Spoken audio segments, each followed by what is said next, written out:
Hello friends, today we will discuss about demand and supply. Okay, demand and supply which is applicable all over the world, not from today onwards, not from this century onwards, from ancient times. Okay, let us understand demand and supply. Demand, word demand, what it denotes? It denotes that people were need something and they require for their livelihood or any kind of their use which is their in their routine for their livelihood. For example, we can take edible oil, vegetables, fruits, which is essential goods. There is always demand of these things in the market. Now let us understand about supply. Similarly, when there is demand, we must have supply according to that demand. Suppose we have demands of 10 lakh potatoes and tomatoes in a state. So we need to supply 10 lakh potato and tomato in a state. Why? To fulfill the demand. Okay, so this is a condition, it is a simple condition of demand and supply, nothing is complicated. Let me tell you the correct thing of demand and supply, which is also told by Alfred Marshall at the time of 18th century. What about that? Let us discuss with the help of example, because example will clear you every concept in your brain, because there were many kind of theory about demand and supply which is applicable at practical ways in some area, but in some area it is not applicable.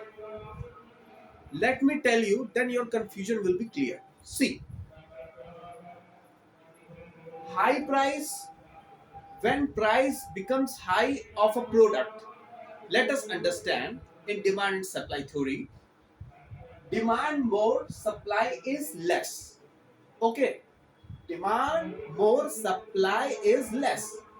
It means when I have something which is demanding more, more demand, but I have insufficient that commodity to supply, so supply will be less. If there will be less supply, price will be higher. Let us understand with the help of example. See, tomato. Suppose in our country we can see that when tomato rates go higher, okay, when it goes higher because its lack of tomato, means supply is less when there is not sufficient tomato according to demand. What happened at that time? Tomato rise, its price rises again and again, 50, 60, $80. Why? Because there is one thing that demand is more. We know that there is demand in the market. We have to control that demand. How we can control? We are taking price higher so that people cannot afford that much. Every people cannot afford. People will have substitute of tomato. They will use pickle to eat, they will use lemon to eat, so they will use substitute which will be cheapest in comparison to tomato. So at that time, obviously when there is less supply, in that less supply we have to adjust our community. So this community is adjusted when price goes higher. Everybody is not purchasing tomatoes. Some people, few people were purchasing tomato. Automatically, we are going to control the supply of tomato. Okay, we have less supply, less production, demand is high, we are taking price high. So some people are purchasing tomato, and many people who are not able to purchase tomato, they are taking substitute of tomato, or they are not going to eat tomato for few time. When price go less, they start purchasing it. Okay, let us understand second condition, low price. When price will be low, more supply, demand gets reduced. Again, we are taking tomato, we have so much of production, it is coming in the market, and supply is more and more and more because its production is very far and very big quantity. So what we can do at this time, price gets lower, lower and lower. Why it gets lower? Because we need, we have a tomato in excess. Okay, in excess, so we need to consume that tomato in market. First thing, so when we have to consume that tomato in market, we have to reduce the price of tomato. Automatically people will purchase tomato, and at one time we have excess of tomato, and supply will be automatically reduced. Actually supply is not reduced, but we have excess tomato. In comparison to that quantity, we have less demand. That is why we say supply more, but it is written here more supply, demand gets reduced. Okay, and price gets lower.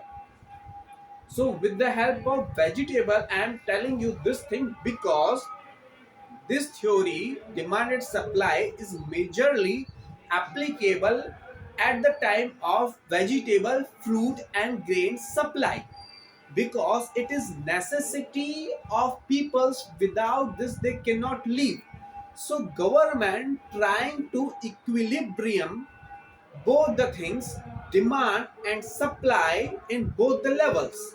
In fact, they are trying to have supply more than demand, so that price always get reduced. For what? So that people can afford fruits, vegetables, fruit grains for their livelihood, which is very important. So that's why all over the government trying to reduce these rates.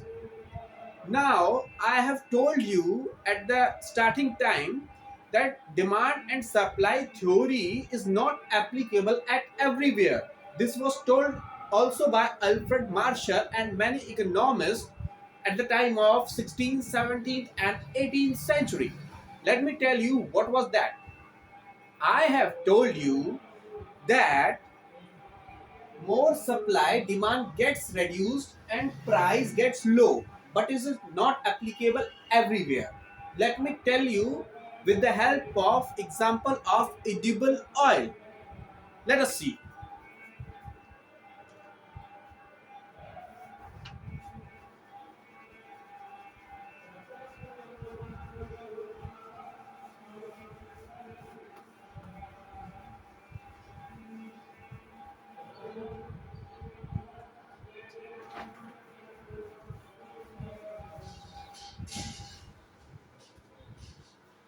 See, edible oil is necessary at present. Everybody needs required edible oil to cook food, vegetables. Okay, we have sufficient supply of edible oil. Let us explain you. We are taking example. Suppose we have,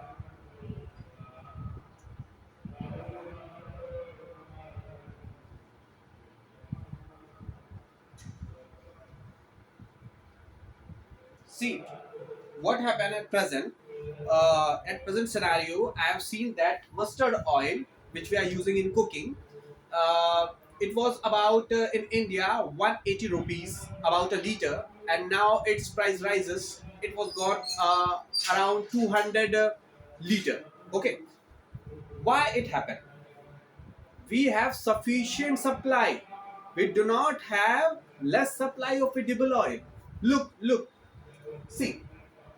Suppose we have demand of 10 lakh liter demand in a state, 10 lakh liter edible oil. We have supply of 12 lakh liter mustard oil. According to this theory, demand and supply, we have 2 lakh liters more edible oil to supply. So according to that theory, its price must go down. But in this case, in edible oil case, it is not going down. If there is fixed price in the market that 180 to 200 liter will be sold in the market, okay, means good quality will be sold in 200 rupees liter, and uh, if we have mixed quality, we have 180 rupees liter in the market. Okay, suppose. So in this scenario, 180 rupees is the last rate. Below that, nobody will be sold in the market, right? We have theory that if we have excess, right, 2 lakh liter we have extra, so rates have to become down. But in this case, rate is fixed. If 180 rupees is the last rate, nobody will sell out in the market below 180 rupees. So here, what I said to you, that demand and supply theory is not fit in this scenario, right? Why we are studying demand and supply theory? Why? What is the main concept of this? To educate people about the government policies, and with the help of this theory, government trying to equilibrium demand and supply head to head to control the demand and supply in the market, and to fulfill the requirements of people of fruit grains, vegetables, edible oils, etc., etc., everything, whatever is there in the market. So government is trying to control from this theory, right? uh, we will explain theory with graph example, and with one equation of that. Okay, with equation and with graph in the second video about demand and supply, it will be more clear to you, right? Now you can make definition according to this explanation. Okay, any kind of definition you can make which is related to this explanation, right? I have told you about the demand and supply main concept, and also where it applicable and where it is not applicable. Okay, we are trying to equilibrium both the things, but it is not applicable at all the time. Okay, thanks a lot for watching this.